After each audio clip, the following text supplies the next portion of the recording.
Welcome again to the ECR Retail Loss podcast. This week I'm joined by Professor Daniel Corsten, and we're looking at the use of shelf images to help improve the problem of shelf out of stocks. We're often talking about how do you measure and monitor and fix on-shelf availability. We've been talking about that for 25 years. But for the last 5 years or so, I suppose, we've seen the emergence of potentially the use of shelf images from cameras, whether those cameras are on sort of the shelf or whether they're on the staff badge, or whether they're on drones flying around or even robots. And I'm sure there's something in between as well. Where do we think the industry's at on the use of sort of shelf images, and where do they fit in the whole sort of world of how do we improve on-shelf availability, in your mind, at least? Well, I'm not going to start with my mind. I'm going to start with the mind of the experts in retailing, because a couple of months ago, we did a survey and we had 55 retailers answering our survey, and I'm very grateful as well.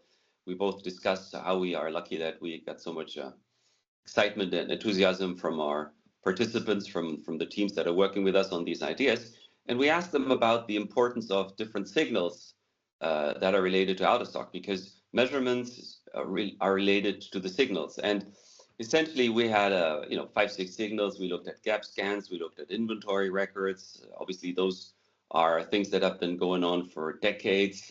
Gap scans, fairly reliable, depending obviously on the routines. Inventory records, consistently unreliable, but at least they're available and they provide some rough estimates.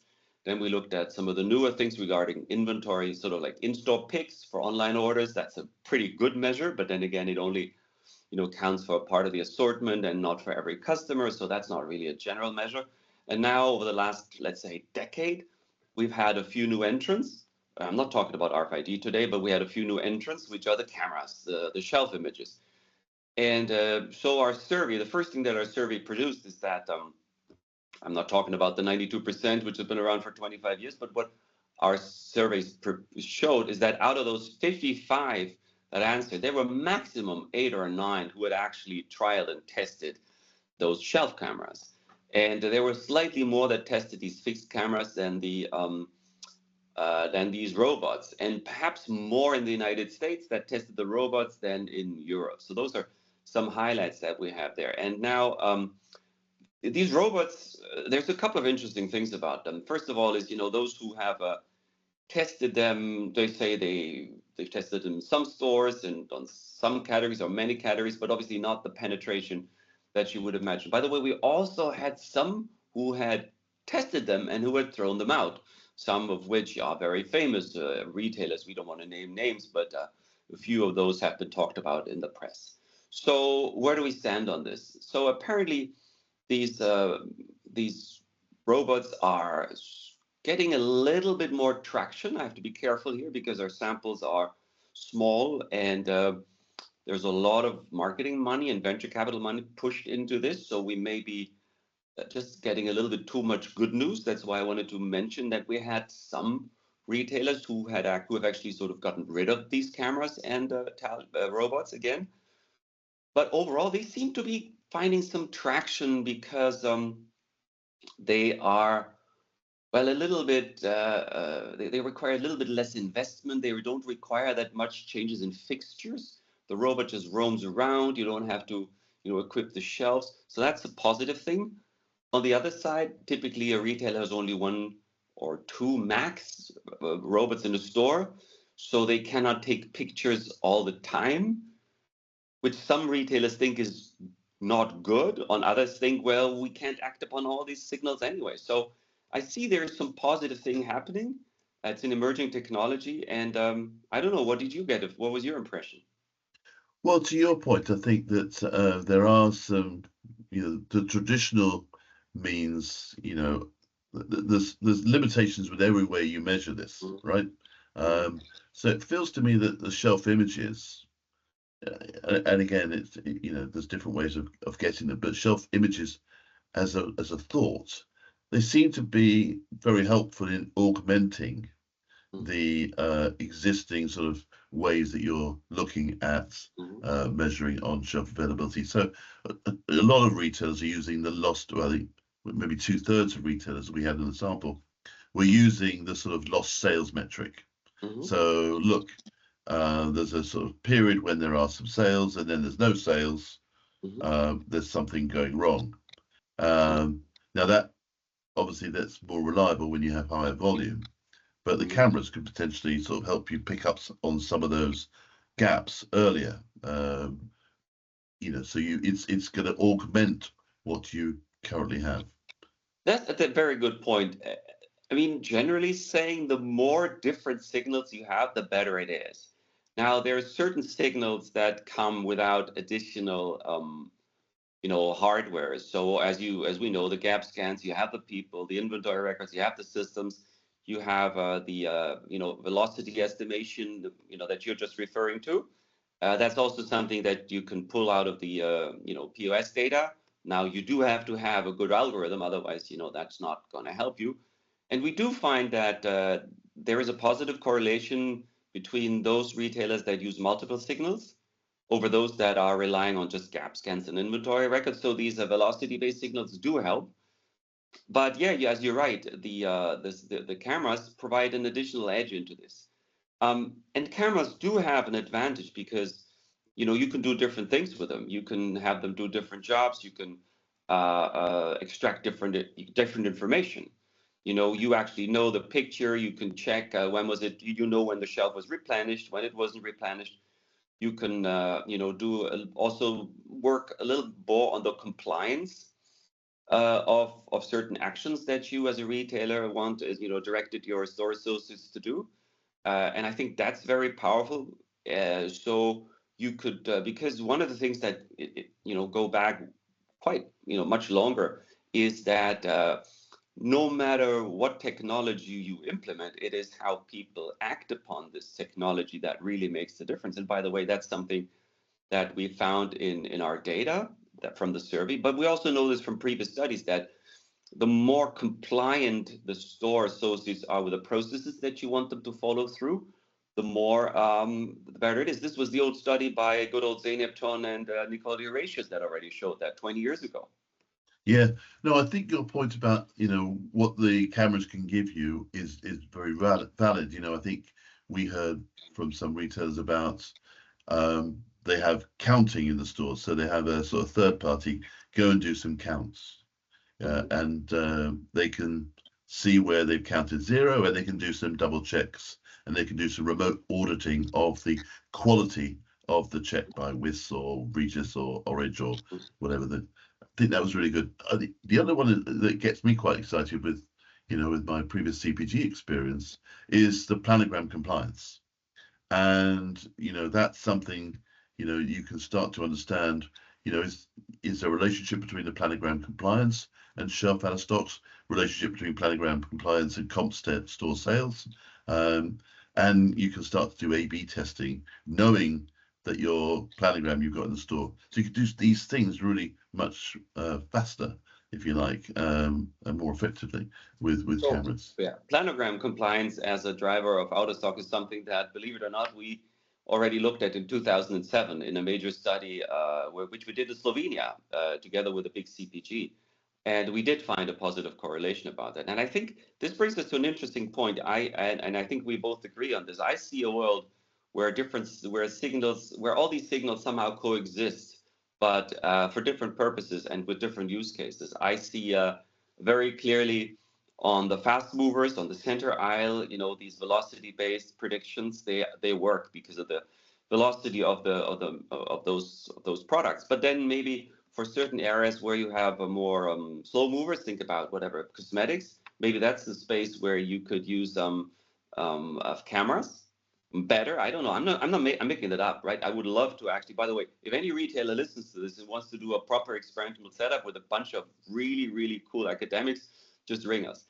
And the thing is, if you think about rotisserie and delis, maybe that's just where the robots can actually do a better job. And so and then you have the in-store picks, and if you take all this data and you triangulate this, then you really get to a better position. But I still have to stress, and I heard this from one retailer that I talked to, I asked them and they have some experience in this, and they said they have a model where they say it's only 10% is the technology, 25% is the process, and 55% are the people.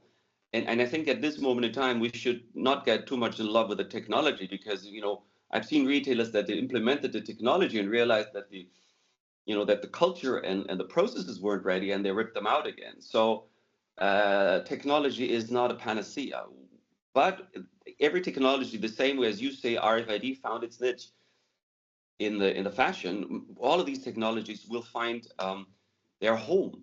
And talking about CPGs, there's many things where you could also think about collaborating better, make the work of CPGs more efficient, make the work of the people more efficient. By the way, that's something I really want to stress. A lot of people think about these technologies as potentially labor cutting, sort of a threat.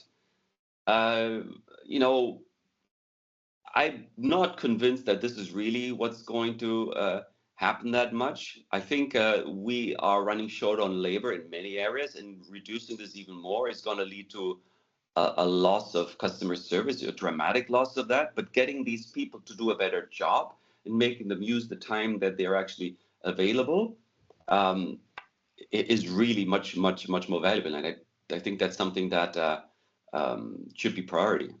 Yeah, I mean, one of the phrases one of the retailers came up with, which I really liked, was "automate the hate," which I thought was, the jobs that you hate, and gap Right. scanning, gap checking is not an exciting job when you've got sort of 24-foot of cheese to all Right. yellow in color to check, so You have to watch out that you doesn't turn it around and then hate the automate, because that I sort of know. is, that sort of is the knee-jerk reaction of people when they hear automation. So the other thing that I like, what I've been thinking about, is that you could also use these. Maybe you don't have to have these cameras in every store.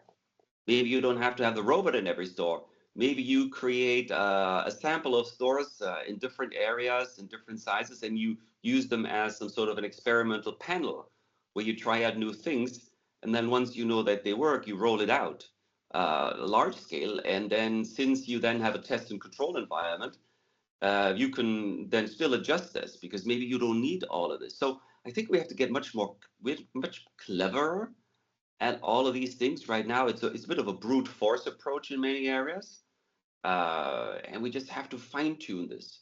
Well, I think to your point, one of the things that's going to create a bit of tension here is the emergence of the sort of like the rapid grocery delivery, the sort of Uber Eats, the Instacarts, and the Deliveroos, and the Mhm, Everlys. I should mhm, mention the company that mhm.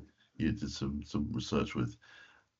They're going to ask retailers. They're going to be much more demanding of retailers in terms of, what's on the shelf and is it there when they place the order, because I think right now like maybe a third of all orders have a missing item. So there's a huge lost sales for both the delivery platform and the retailer for not getting this right. So I think there might be some more tension growing, which I think will help create the demand for more signals. Yeah, I Um, mean these platforms, they have their, they provide service, they provide a value proposition that some customers love. I think that's totally fair, but they do expose the retailers to some of their operational shortcomings. And since the person who orders on one of those platforms knows that it was whatever ordered on retailer XYZ, they associate not necessarily the platform, but that retailer with this bad performance. So there is indeed some job to be done. And we looked at some of these retail platforms. We did some serious research, which led to some PhD thesis. And yes, on the level of substitutions, on the level of picking efficiencies, there can be much more done. And I think this idea of sharing and collaborating, sharing information about location, about inventory levels, there is something that could work. And I believe I heard once that there's even some platforms that listen to this carefully that actually, put out penalties for retailers who are really bad, because they're actually not making their sales numbers because of the retailers' efficiencies. And maybe that's a call to action. Maybe you need that external nudging to say, hey, if we work together and improve this, we make more money together. Yeah, no, that's a really good point. We talked about a bit before about this becoming a sort of one signal of many signals. You know, Gap scan could be Yeah. another one, online grocery. There's got to be some sort of central brain, I think, somewhere in the retailer Yes. to sort of bring all this together. Yeah. Where do you think that fits? Well, so I think, first of all, from a technological point of view, this will always be distributed because it's too much information to be handled. And if you put all of that into some sort of a science fiction, one place, centralized thing, that won't work. It will never work because it will create too much risks, and everybody will be averse to that. The retailers don't want too much, it's too high a risk. So you need some redundancies, you need to have all of that. But indeed, there are different companies that are trying to get more and more out of that of that brain, what a frontal lobe, whatever it is, and I think that's an interesting point. Whether this will be sort of a reinvented data company, some of the older companies that reinvent themselves in the age of cloud, whether this will be somebody who's coming from the inventory management side, whether that's somebody who will come from from these images. There's lots of images. Think about integrating these images that we have for for shrink, for on-shelf availability, for just general staff health and sanity. And this is really a big thing. So I'm maybe we should as a group should be talking a little bit to some of the chief information officers about that, because I think we as an ECR group we are looking at in like different buckets of things, and maybe we're also thinking too much in silos, and we should think about how all of this comes together. One of those seminars that we want to have is, for instance, if we think about all that data on the shelf availabilities that we have, this tells us so much about substitution and complementarity that this should actually be fed back into the forecasting and into the demand planning, because we actually look at our sales is a very trivial thing, but sales does not equal demand. Sales is what you sell, and demand is what you could have sold had you been in stock.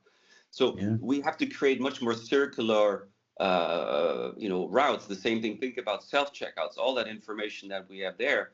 What do we do with this? How does it influence the other buckets? So think we should once in a while go up a higher level and ask ourselves, in this new world of generative AI, which of these functions will continue to exist? We need to map this out on a higher level.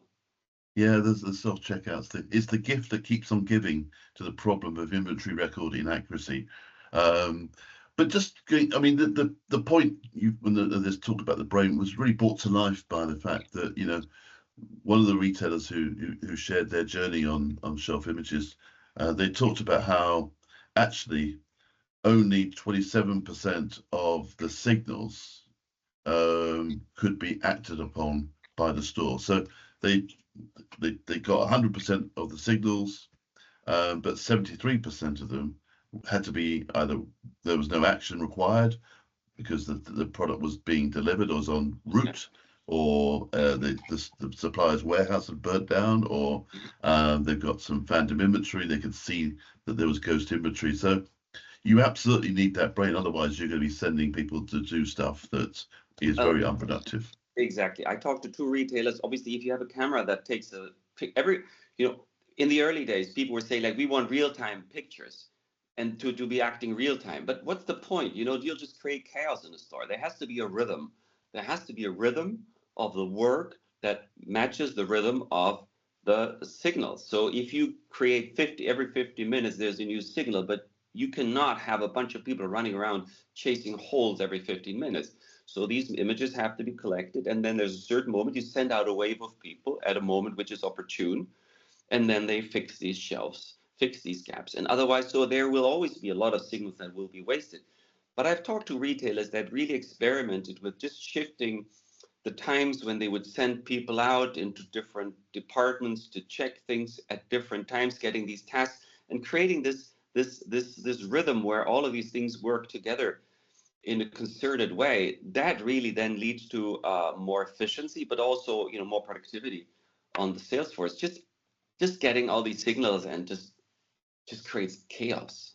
It's not good. We know this. The more you told me this, the more you count, the worse it gets, right? Yes, I did do that. Right. Look, every good podcast must come to an end. So we've got lots more work ahead of us for this working group, and it's all very, very good stuff. So hopefully get more and more retailers engaged and part of the fun. The next meeting's coming up in a few days, and then we're gonna have one in July. It'll continue. Exactly. Well, thank you very much, Daniel. Thank you so much. We'll speak to you soon. Bye-bye. Thank you. Bye-bye. Well, that's all we have time for this week. Thank you for joining us, and thanks to all the ECR Retail Loss community for the sharing of their knowledge, their research, and latest learnings that ensure that we become truly a global platform for learning. My name is Colin Peacock. This is the Sell More and Lose Less podcast. And if you liked it, please subscribe so you automatically get all future episodes. And also, if you think your colleagues and friends might also like it, please ask them to follow ECR Retail Loss on LinkedIn and tune in to our next podcasts. If you didn't like it, then let us know and we'll try and fix it. Either way, see you next time. Thank you again.